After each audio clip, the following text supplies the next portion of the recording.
Well, that's a magnificent satellite image across Scotland, Ireland, and all of the UK, isn't it, folks? Well, that was the skies. This is a satellite image that was taken yesterday morning over the British Isles and Ireland. Now, this is a very, very rare sight any time of the year, even in midsummer.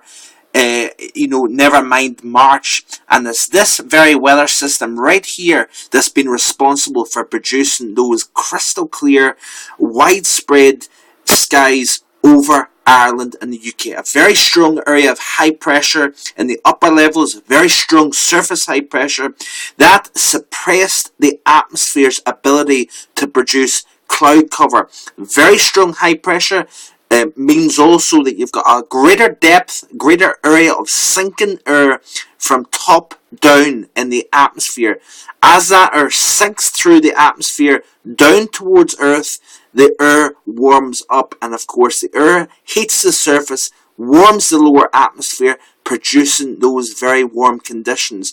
Now, those clear skies, the strong area of high pressure produce widespread 5 to 10 Celsius above normal. Now, a couple of important things to remember here. The position of this area of high pressure, never mind the fact that it's very strong, almost summer-like strong, it's the position of this high that was crucial in producing the record warm temperatures over Scotland. Now, why did Scotland see the record warmth and was seeing cooler conditions over England and Wales? The reason being is the position of the high was over the north of England and the south of Scotland.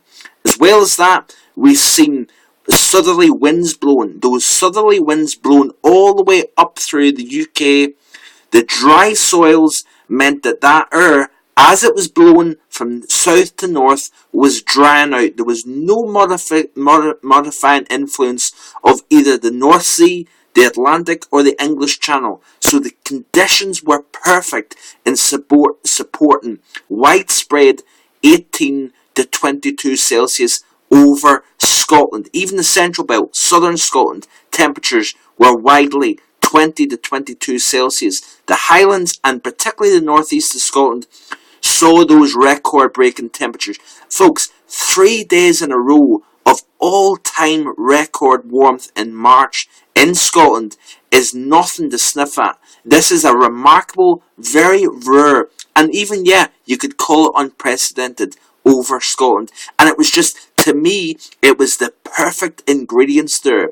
Now, I'll look back at February. We missed the record for the month of February here in Scotland by less than 1 Celsius. Skip back, Christmas Day, do you remember it? Blowing a gale up across the north, but down across Aberdeenshire, we missed the all-time Christmas Day record high in all of the UK, never mind Scotland, by less than 1 degree. So the pattern has been telling us a story over the past winter season. High pressure has been the dominant influence. We've seen more high pressure days compared to low pressure days. The reason being is, I believe, the drought, Spain, France, up into central England, and yes, now up in through the north of England, is enhancing the area of high pressure. So the position of the high, that was important. The strength of the high, that greater depth of sinking air over the northern half of the UK supported much warmer than normal conditions. In fact, we've seen really summer-like warmth, but to me the key influence was that position of the high plus the drying out process, that wind blowing, non-influenced by any ocean around us, which would of course modify the air mass. That breeze blowing enhanced that warming, especially to the north and northeast of the Grampian Mountains over the core of Scotland. That wind downsloping, as well as that, as the air flows and sinks down on the lee side of these mountains, folks, the air heats further, it compresses, it warms up, and therefore the already warm air mass was enhanced by that breeze blowing out of the south and southwest. So it has been an amazing marriage of meteorological events that produced 3 days, not just one, but 3 days of all-time record highs. That, folks, is really a significant event to take place. And of course, remember, it was just last week that was seen skyrocketing temperatures over North America. What was more dramatic about their warmth was the fact that they were breaking records left, right and centre by a huge margin, some 20 Celsius above the old record. Just off the chart stuff. But what's been interesting is, I think, the fact that we've seen this over North America, and then several days later we see it over Scotland. Quite incredible, to say the least. But let's skip through the sequence. Is it going to last? Let's have a quick look of the media group. This was a satellite image of the basically captured by the Media Group website on Facebook, and you notice this is off this morning's chart. Clear skies, again, crystal clear skies over Ireland, Northern Ireland, the north of England, south through the Midlands and south of England. You notice that here. But there's a few key elements here, few key changes taking place. Notice here the cloud cover. High level clouds now starting to impact southern parts of Scotland, the central belt, and more so up across the north. Heights, what does that mean? The heights are lowering. That depth of atmosphere for sinking air is lower. Therefore, the compressional influence of the atmosphere is less, and therefore the atmosphere can support cloud cover. Now, there's a frontal boundary that's sweeping southwards gradually over the next several days. That will introduce more in the way of cloud, starting off as high-level cloud, which should burn back during the day tomorrow, producing a sunny day across central and southern parts of Scotland.